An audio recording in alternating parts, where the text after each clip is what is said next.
Hello everyone, मेरा नाम है Kapil and welcome to my YouTube channel. आसान है, ज़्यादा टाइम वेस्ट ना करते हुए पेन पेपर निकाल लीजिएगा।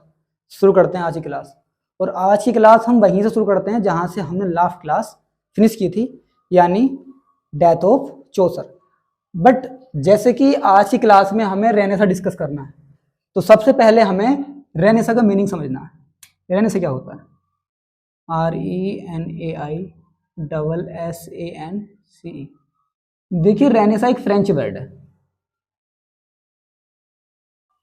फ्रेंच वर्ड जो एक लैटिन वर्ड से लिया गया है,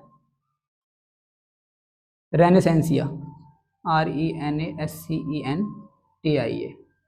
और इसका अर्थ होता है रीबर्थ या रिवाइव, यानी पुनर्जन्म, पुनर्जन्म। इसको हम इस तरह से समझ सकते हैं कि जब कोई चीज या कोई विचार समय के साथ दब जाता है और समय के साथ साथ कुछ समय बाद वो दोबारा उत्पन्न हो जाता है, तो वही होता है रिबर्थ यानी रिवाइव, यानी उसका पुनर्जन्म हो गया। अब देखिए, इंग्लैंड और हिस्ट्री, इंग्लैंड और संपूर्ण यूरोप में भी कुछ ऐसा ही हुआ। वहां पे समय के साथ साथ लोगों की चेतनाएं दब गई थी और समय के साथ साथ वो चेतनाएं दोबारा उसे उभर के आई। वही टाइम रेनेसा कहलाया। ठीक है जी। अब देखिए, हम अपनी कहानी शुरू करते हैं और अपनी कहानी शुरू करते हैं वहीं से जहां से हमने पार्ट 3 में एंड की थी, यानी डेथ ऑफ चौसर। अब देखिए, चौसर की डेथ के बाद लेट मिडिल में यानी 15th सेंचुरी में कोई भी ढंग का वर्क प्रोड्यूस नहीं हुआ था, कोई भी ढंग की लिटरेचर प्रोड्यूस नहीं होती। बट वहां पे एक काम हो रहा था कि यूरोप में रेनेसा फैल रहा था, यूरोप में रेनेसा फैल रहा था, तो इंग्लैंड में भी रेनेसा आ गया। अब इंग्लैंड में रेनेसा कैसे आया, कब आया, इससे पहले हमें जानना होगा कि यूरोप में रेनेसा कैसे आया। चलिए, सबसे पहले हम जानते हैं कि यूरोप में रेनेसा कैसे आया। ठीक है, शुरू करते हैं। अब चलिए समझते हैं कि यूरोप में रेनेसा कैसे आया। यूरोप में रेनेसा कैसे आया? अब देखिए, ऐसा माना जाता है कि यूरोप में रेनेसा की शुरुआत इटली से हुई, यानी इटली में सबसे पहले रेनेसा आया, उसके बाद में फिर पूरे यूरोप में फैला और उसके बाद यूरोप को अपनी खुद की रोमन और ग्रीक हिस्ट्री में इंटरेस्ट आने लगा। ठीक है जी। अब देखिए, हुआ क्या था, जो हमारा मिडिल पीरियड था,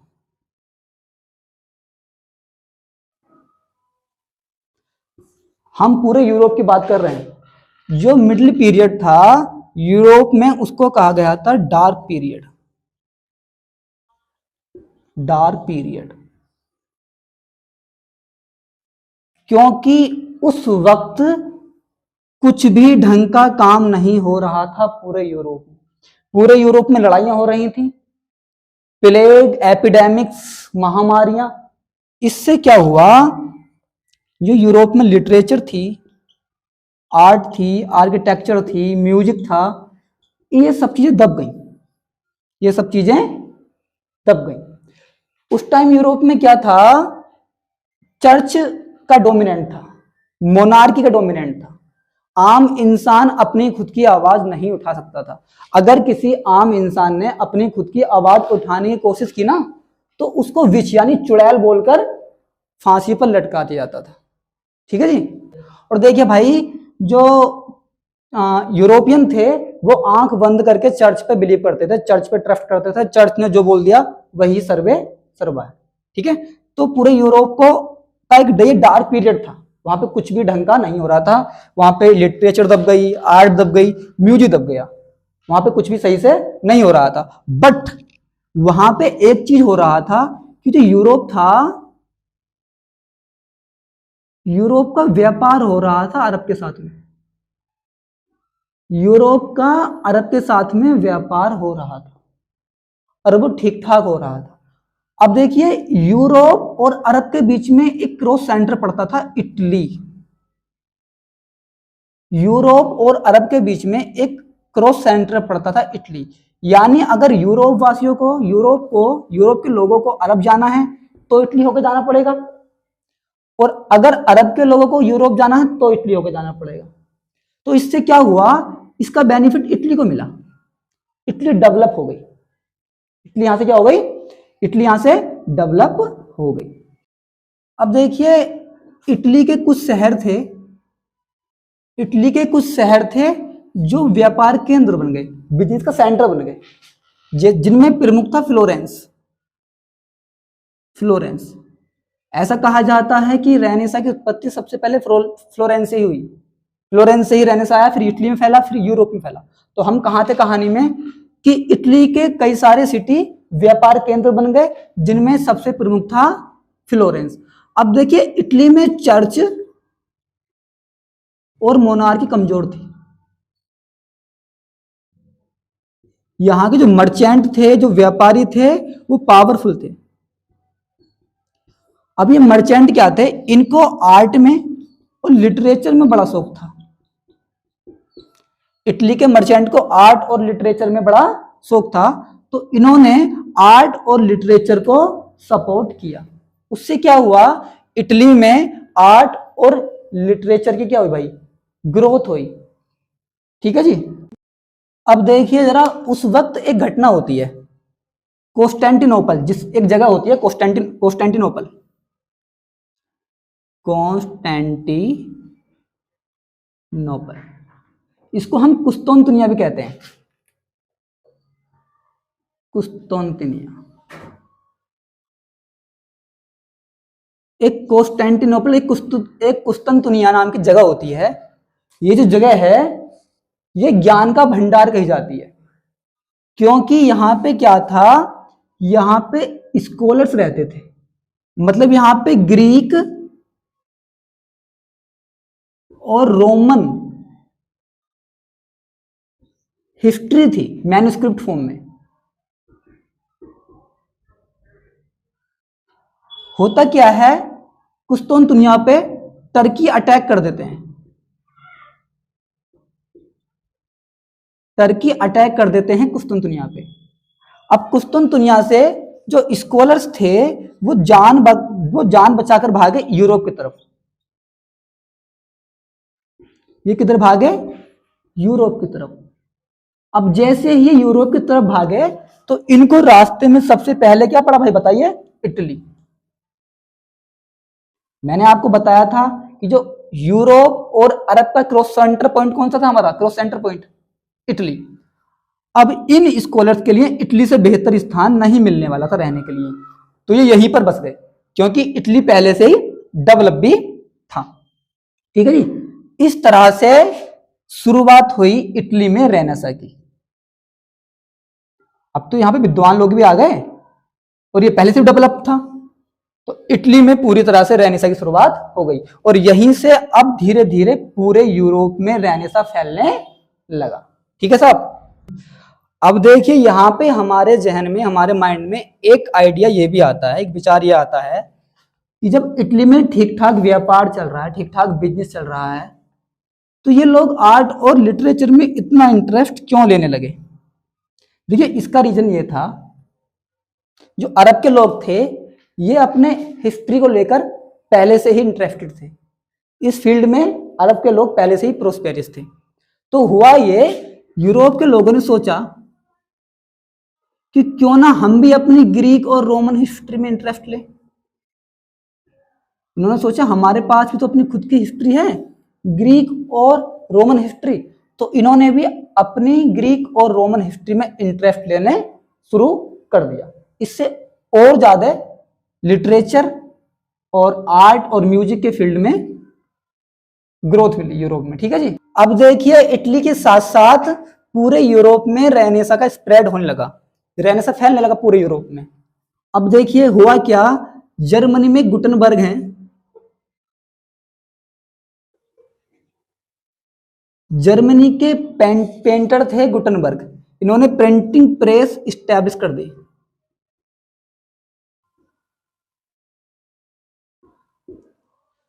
(1440) में। अब इससे क्या हुआ, अब आपके दिमाग में ये आ रहा हो कि विलियम कैक्सटन ने भी तो प्रिंटिंग प्रेस स्टैब्लिश की थी, बट वो इंग्लैंड में की थी और वो 1476 में की थी। तो जर्मनी के पेंटर थे गुटनबर्ग, उन्होंने प्रिंटिंग प्रेस स्टैब्लिश कर दी 1440 में। अब इस प्रिंटिंग प्रेस से क्या हुआ, रेनेसा को और ज्यादा फैलने में मदद मिली। इसने रेनेसा को फैलाने में बहुत अहम भूमिका निभाई, क्योंकि अब आइडियाज एक जगह से दूसरी जगह पे आसानी से जाने लगे थे। अब देखिए इटली के एक ऑथर हुए हैं ब्रैक्योलाइन। ब्रैक्योलाइन इन्होंने क्या किया, ये यूरोप के अलग अलग कंट्रीज में गए, वहां की लाइब्रेरीज में गए और वहां से मैन्युस्क्रिप्ट लेके आए, और इन मैन्युस्क्रिप्ट्स में ग्रीक और रोमन्स की हिस्ट्री थी। इससे भी रेनेसा को स्प्रेड होने में बहुत ज्यादा मदद मिली। तो इस तरह से हमने सीखा कि इटली के साथ साथ पूरे यूरोप में रेनेसा फैलने लगा। हमने यहाँ पे यह भी सीख लिया कि सबसे पहले इटली में ही रेनेसा क्यों फैला और कैसे फैला। अब देखिए बात करें अगर हम इंग्लैंड की, तो इंग्लैंड में तो रेनेसा मेरे भाई सबसे बाद में फैला था, सबसे बाद में इंग्लैंड में रेनेसा पहुंचा था, सबसे बाद में। अब वो अगर हम एक क्रम की बात करें, सीक्वेंस की बात करें कि रेनेसा किस क्रम में गया, तो देखिए कॉन्स्टेंटिनोपल,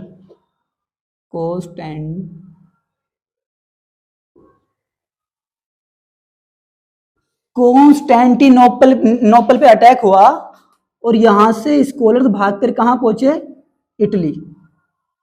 तो रेनेसा कहां पहुंच गया, इटली में। ये पहुंचा था 1453 में। 1453 में इटली में रेनेसा शुरू हो गया था। उसके बाद में इटली से पूरे यूरोप में रेनेसा फैला, और यूरोप में भी किस क्रम में, फ्रांस में, फ्रांस के बाद जर्मन में, और सबसे लास्ट में इंग्लैंड में रेनेसा पहुंचा, सबसे लास्ट में। और इंग्लैंड में पहुंचते पहुंचते टाइम हो गया था 1485 लगभग। 1485 से हल्की हल्की चिंगारी शुरू हो गई थी इंग्लैंड में रेनेसा की। ठीक है साहब, तो आपको यहाँ पे ये समझ में आ गया होगा कि यूरोप में रेनेसा कैसे स्टार्ट हुआ, सबसे पहले इटली में ही क्यों हुआ और किस किस तरह से पूरे यूरोप में वो फैला। अब हमें बात करनी है कि इंग्लैंड में रेनेसा कैसे फैला। ठीक है, अब देखिए इंग्लैंड में रेनेसा की बात करते हैं।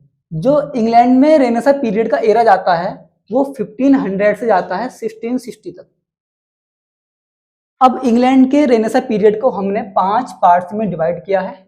सबसे पहले प्रिपरेशन या डाउन, इसको हम पीरियड ऑफ रिवाइवल भी कहते हैं, जो 1500 से 1558 तक जाता है। उसके बाद में एलिजाबेथन एज आती है जो 1558 से 1603 तक जाती है। उसके बाद में जैकोबियन एज आती है जो 1603 से 1625 तक जाती है। उसके बाद में Caroline age 1625 to 1649 and then Commonwealth age 1649 to 1660। अब देखिए ऐसा नहीं है कि रेनेसा इंग्लैंड में यूं ही स्टार्ट हो गया अचानक से कि हाँ 1500 से रेनेसा शुरू हो गया। जो इंग्लैंड में रेनेसा की शुरुआत थी वो तो लेट मिडिल में ही शुरू हो गई थी। कुछ चीजें ऐसी हुई थी लेट मिडिल में जहां से रेनेसा की हल्की हल्की चिंगारी उत्पन्न होने लगी थी। उसी में से एक बात थी एक पॉलिटिकल कॉन्फ्लिक्ट हुआ था जिसको हम सिविल वॉर कहते हैं इंग्लैंड में। और इस पॉलिटिकल कॉन्फ्लिक्ट को, सिविल वॉर को, घरेलू लड़ाई थी इंग्लैंड के बीच में। इंग्लैंड के लोगों के बीच में आपस में ही घरेलू लड़ाई थी कि हाँ राजा मैं बनूंगा और राजा मैं बनूंगा, कि किंग कौन बनेगा, क्राउन किसको पहनना है। अब इस सिविल वॉर को कहा जाता है द वार ऑफ रोजेस। अब ये हुई कैसे, दो गुट थे वहां पे, एक तो हाउस ऑफ यॉर्क एंड दूसरा था हाउस ऑफ लैंसेस्टर। अब इन दोनों गुटों के बीच में ही ये लड़ाई हो रही थी। अब इसको द वॉर ऑफ रोजेस क्यों कहा जाता है, जो हाउस ऑफ यॉर्क था इसका बेज यानी चिन्ह वो था व्हाइट रोज, और हाउस ऑफ लैंसेस्टर का जो बेस था यानी चिन्ह वो था रेड रोज। तो इसीलिए इन दोनों के कॉन्फ्लिक्ट को द वॉर ऑफ रोजेस कहा जाता है। अब हाउस ऑफ यॉर्क की तरफ से था Richard third and house of Lancaster की तरफ से थे हेनरी सेवंथ। ये जो वॉर थी ये कंटिन्यू 30 इयर्स तक चली, 1450 टू 85 तक। अब देखिए यहां पे जीत होती है हेनरी सेवंथ की।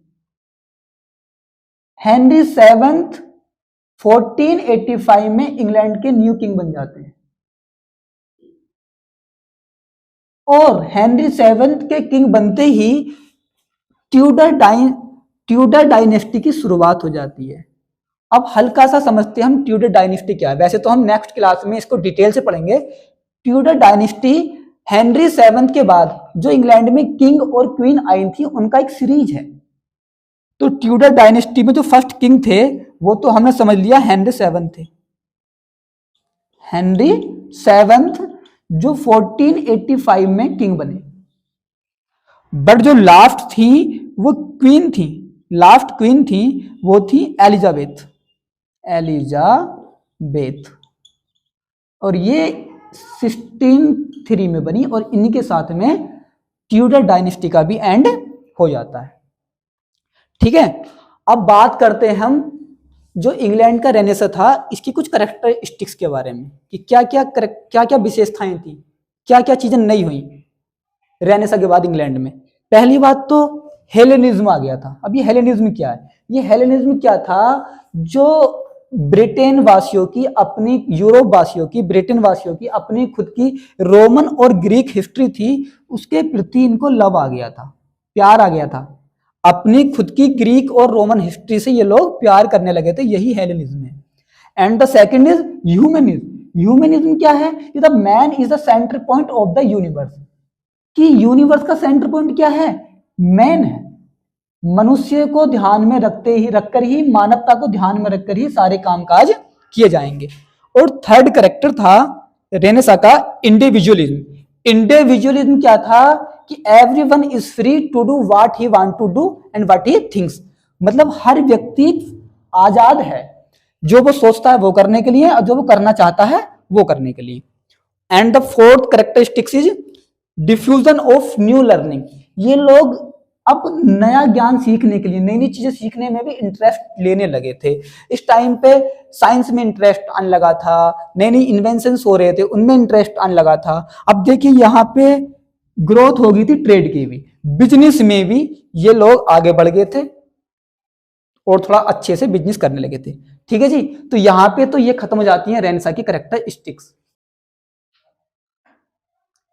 अब देखिए इंग्लैंड में रेनेसां पीरियड का हम सबसे पहला एरा लेते हैं, पीरियड ऑफ रिवाइवल, जो 1500 से 1555 तक 1558 तक जाता है।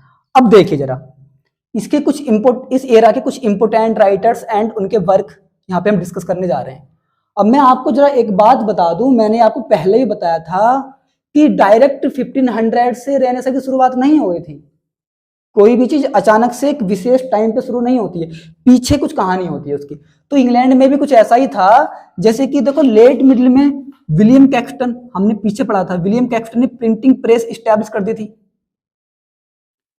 विलियम कैक्सटन ने प्रिंटिंग प्रेस स्टैब्लिश कर दी थी 1476 में। इसने भी इंग्लैंड में रेनेसां को स्प्रेड करने में बहुत ही अहम भूमिका निभाई, अच्छी खासी वाली। विचार एक जगह से दूसरी जगह से, एक जगह से दूसरी जगह पर आइडियाज आसानी से जाने लगे थे। ऐसा ही कुछ एक थॉमस मेलोरी नाम का ऑथर थे। इन्होंने अपना एक वर्क लिखा, ले मार्टेडी ऑथर, ले मार्टेडी ऑथर।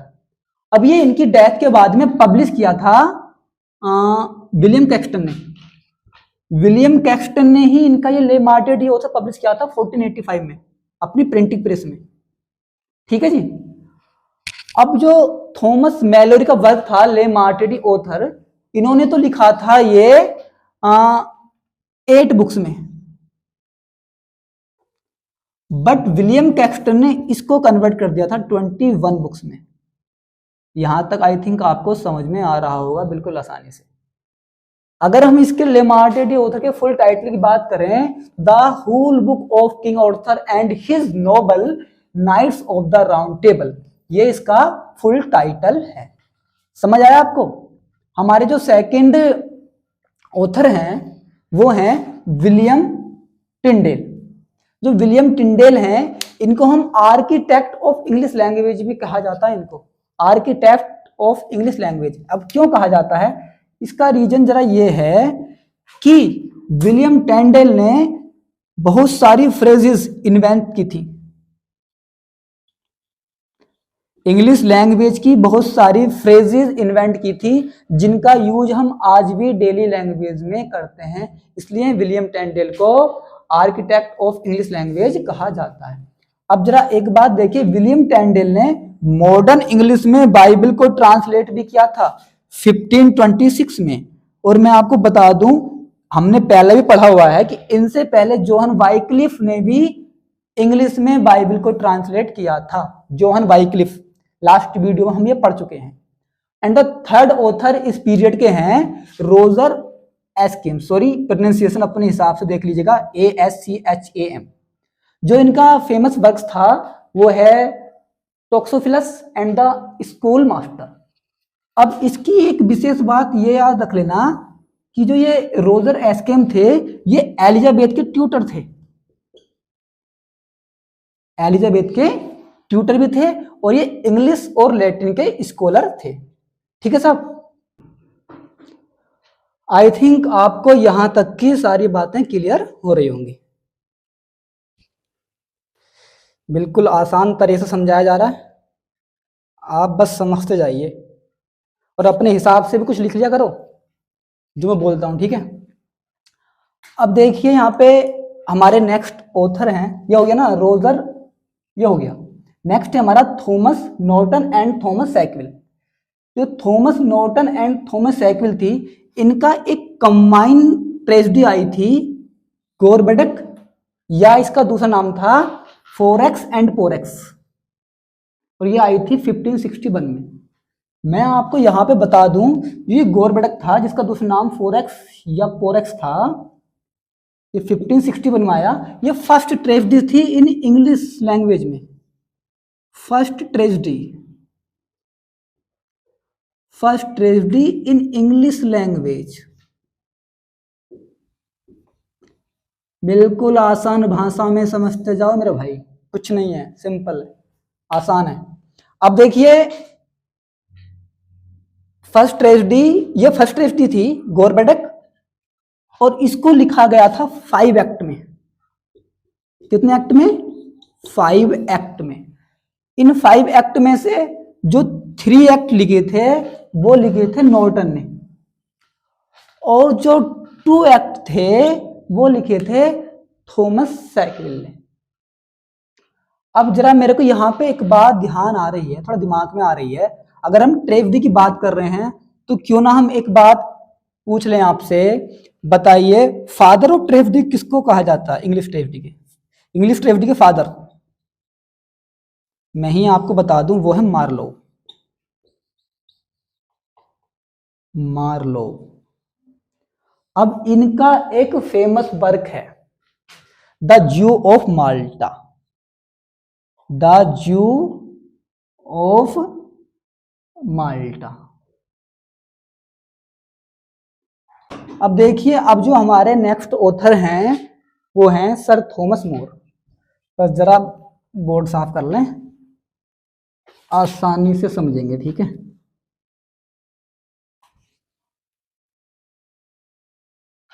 सर थॉमस मोर, जो सर थॉमस मोर है, सॉरी किधर गया, जो हमारा सर थॉमस मोर हैं, इनको हम रेनेसा ह्यूमनिस्ट भी कहा जाता है, इनको रेनेसा ह्यूमनिस्ट। इनका फेमस वर्क है यूटोपिया, जो 1560 में आया, और ओरिजिनली ये लैटिन लैंग्वेज में आया था।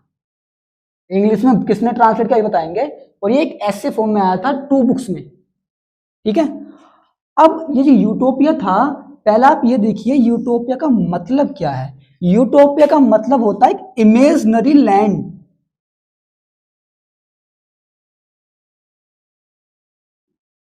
मतलब एक ऐसी लैंड जो रियल में एग्जिस्ट नहीं करती, जो वास्तव में कहीं पे है ही नहीं है, कल्पनाओं की बनाई हुई।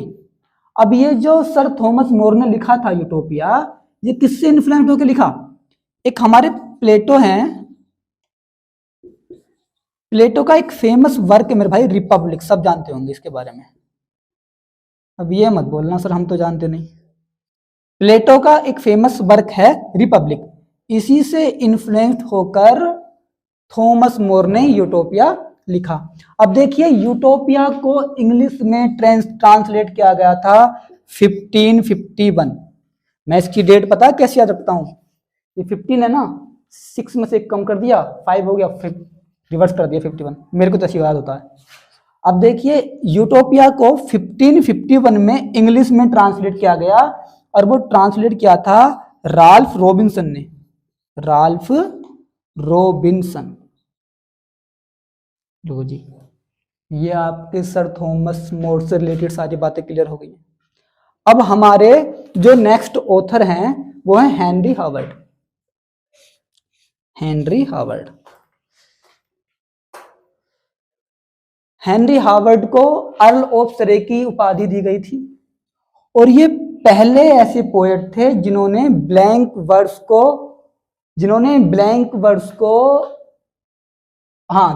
वर्ड्स यूज किया था इंग्लिश में। पहले ऐसे पोएट थे और वो यूज किस में किया था, अपना इन्होंने ट्रांसलेशन किया था वर्जिल की एक बुक थी एनीड। वर्जिल की एक बुक थी एनीड, एनीड को ट्रांसलेट किया था हेनरी हावर्ड ने। यहां पे सबसे पहले ब्लैंक वर्ड्स को यूज किया गया था। अब मुझे ब्लैंक वर्ड से याद आ गया, मैंने आपको बताया है नहीं बताया है, जो एक गोरबडस था ये फर्स्ट प्ले है जिसमें ब्लैंक वर्ड्स देखी गई है। फर्स्ट प्ले जिसमें ब्लैंक वर्ड्स यूज की गई है वो गोरबडक था। ये मैंने बताया नहीं बताया, याद कर लेना आप, ठीक है जी, अब बता दिया। नेक्स्ट है हमारे sir Thomas white. Sir Thomas white pronunciation क्या है समझ लो, WYATT, सर थॉमस वाइट। और जो सर थॉमस वाइट थे, पहली बात तो इनका खुद का अपना ओरिजिनली वर्क आए नहीं लाइफ लॉन्ग, सारे जीवन भर सर थॉमस वाइट का अपना ओरिजिनली वर्क नहीं आया। तो उन्होंने किया क्या भाई, इन्होंने ये किया है जो पेट्रार्कन सोनेट थे उनको ट्रांसलेट किया इंग्लिश में, और कुछ पेट्रार्कन वर्क थे उनको भी ट्रांसलेट किया है इंग्लिश में। और सर थॉमस वाइट की हेल्प की थी हेनरी हावर्ड ने ट्रांसलेशन में। अब हमारे नेक्स्ट हैं निकोलस उडाल। निकोलस उडाल, इन्होंने जो इनका फेमस वर्क है राल्फ रोस्टर डोइस्टर, जो आया 1553 में। Ralph Roister Doister. अब जरा इसको आप ये याद रख लेना, इंपॉर्टेंट है ये फर्स्ट कॉमेडी इंग्लिश की, फर्स्ट कॉमेडी,